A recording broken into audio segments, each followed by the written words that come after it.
목 감기가 걸려서 지금 목 상태가 안 좋은데 이 점은 좀 양해를 부탁드릴게요.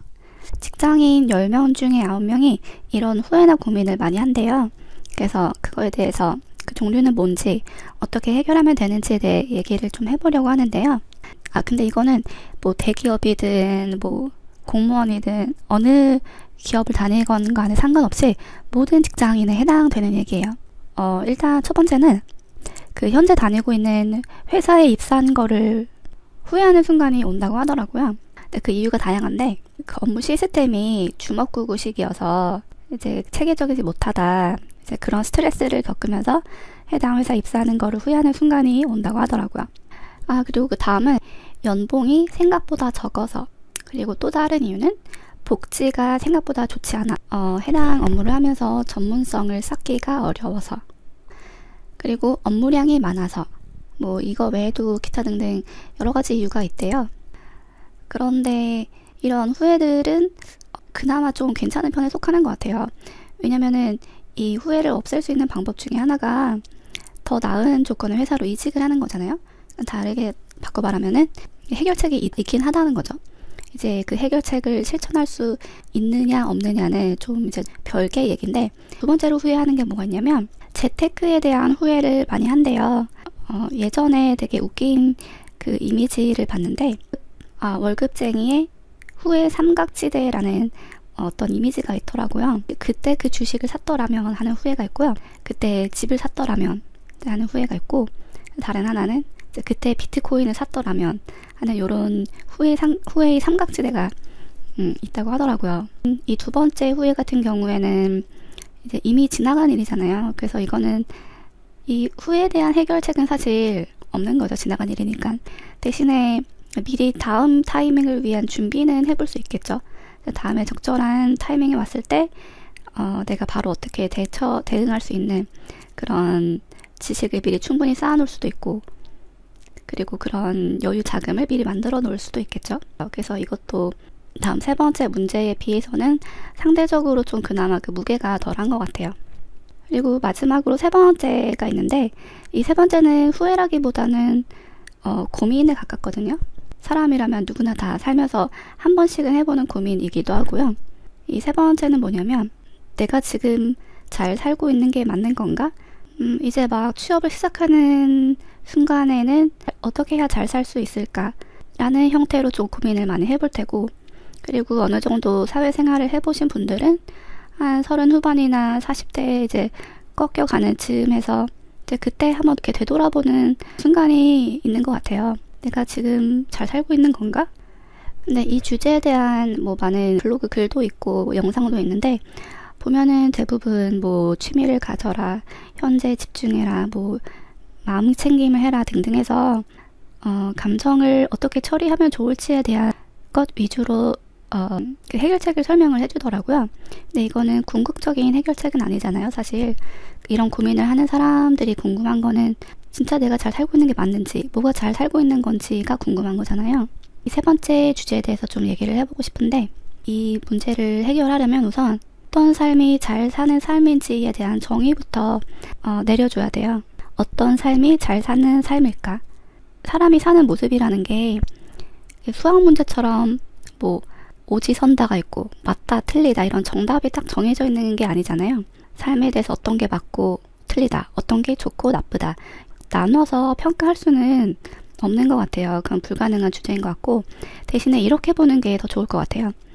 어떤 삶이 내게 더 잘 맞는 삶인가, 어떤 삶은 나한테 맞지 않는 삶인가, 이런 형태로는 생각을 해볼 수 있을 것 같아요. 그러면 이제 남은 거는 어떤 삶이 나랑 잘 맞는 삶일까에 대한 정의를 또 해주면 되는 거거든요. 어떤 삶이 나랑 잘 맞는 삶인지를 생각해 보려면 가치에 대해서도 생각을 먼저 해봐야 돼요. 내가 삶에 있어서 가장 가치를 크게 두는 게 어떤 건지. 근데 이게 또 막연하잖아요. 가치라는 게 너무 추상적이고 광범위하다 보니까. 그래서 선택을 하기 좀 쉽게 참고할 만한 거를 말씀을 드리려고 하는데, 켈리 최라는 분이 계세요. 유럽 쪽에서 크게 사업을 하고 계시는 분인데, 그분이 쓴 책 중에 Well Thinking이라는 책이 있어요. 거기에 보면 그분이 인생에 있어서 중요하게 생각하는 핵심 가치들을 60개의 단어로 쭉 리스트업 해 놓으신 게 있어요.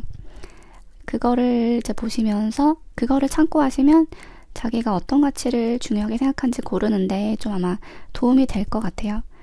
이 단어는 웰띵킹 그 웹사이트에 들어가면 PDF 파일을 다운받으실 수 있어요.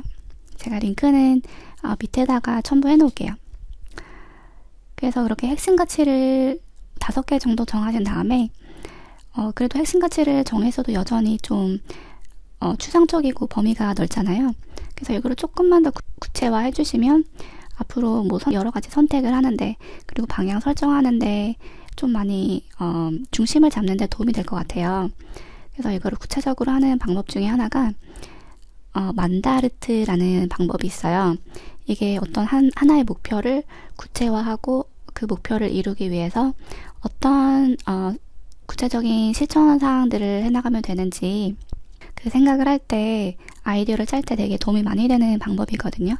그 일본의 어떤 유명한 야구 선수가 이 방법을 썼다고 해서 유명해졌던 방법인데 그 만다르트라고 구글에 쳐보시면 어떻게 작성하는지에 대한 내용이 많이 나와 있어요. 단순히 가치만 설정을 해두시는 것보다는 조금 더 실질적인 도움이 될 수 있을 것 같아요. 내가 잘 살고 있는 게 맞나? 라는 생각이 드는 이유가 일단 중심이 없기 때문일 수도 있겠다라는 생각을 저는 했거든요.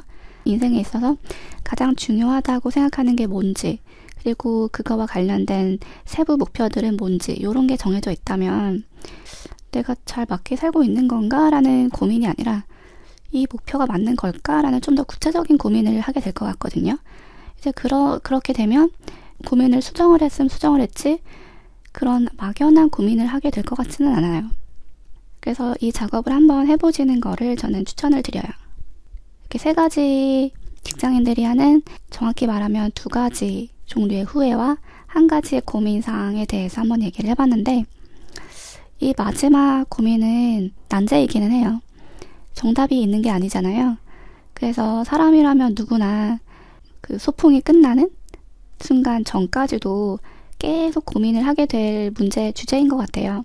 그래서 지금 당장 어떻게 정해야겠다라는 조급한 마음을 갖기보다는 좀 장기적으로 보고 나를 알아간다 또는 내가 살고 싶은 삶을 천천히 만들어간다라는 생각으로 바라보고 접근을 하셨으면 좋겠어요. 저도 그렇고요. 저도 이런 고민들을 종종 하는데 이런 고민할 때마다 예전에 뭐 책을 읽건 유튜브를 보건 뭔가 영감이 됐던 그런 내용들을 저는 따로 적어 메모를 해두거든요. 그런 걸 다시 들여다보는데 그 중에서 많이 도움이 됐던 문장이 있어요. 그 박웅현이라는 광고를 하시는 분이 계시는데 그분이 했던 말 중에 그런 말이 있어요. 사람은 살면서 이거는 그분이 했던 말이 아니고 이제 제가 하는 말인데 사람은 살면서 크고 작은 여러 가지 선택들을 하게 되잖아요. 그리고 그 선택들이 쭉 이어져서 지금까지의 내 삶이 된 건데 그분이 하시는 말이 옳은 선택이 난 없다. 옳은 선택을 만들어가는 과정이 있을 뿐이다. 라고 얘기를 하시더라고요. 격하게 공감을 했었는데 정말 맞는 얘기인 것 같아요. 옳은 선택이란 건 없죠.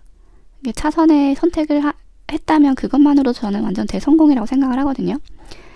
그리고 어떤 선택을 했건 간에 일단은 그 선택을 옳게 만드는 과정에 충실하는 게 그게 솔루션이 아닐까라고 생각을 해요.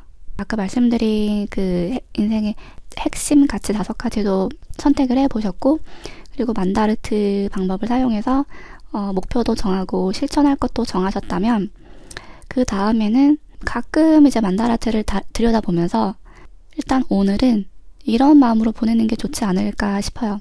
너무 장기적인 목표만 계속 들여다보면 사람이 지칠 수밖에 없거든요. 그래서 일단은 앞으로 지금부터 1시간은 나는 정말 기똥차게 잘 보낼 거야. 이런 생각으로 그 1시간 1시간을 잘 보내면 그게 모여서 엄청난 하루를 보내게 되는 거고 그리고 그 하루하루가 모여서 아주 멋진 1년이 되고 그렇게 알차게 시간을 보낼 수 있게 될 것 같아요. 어쨌거나 이런 고민을 한다는 건 좋은 신호인 것 같아요. 방향 설정을 제대로 하지 않고 무조건 달리기만 하면 언젠가는 방향에 대한 고민을 하는 순간이 오기 마련인데, 조금이라도 일찍 그 방향에 대한 고민을 하게 됐다는 거는 네, 장기적으로 봤을 때 좋은 신호인 것 같고, 그래서 그 고민을 부정적으로 받아들이기보다 반갑게 지금의 내 감정들을 마주하는 게 좋을 것 같아요.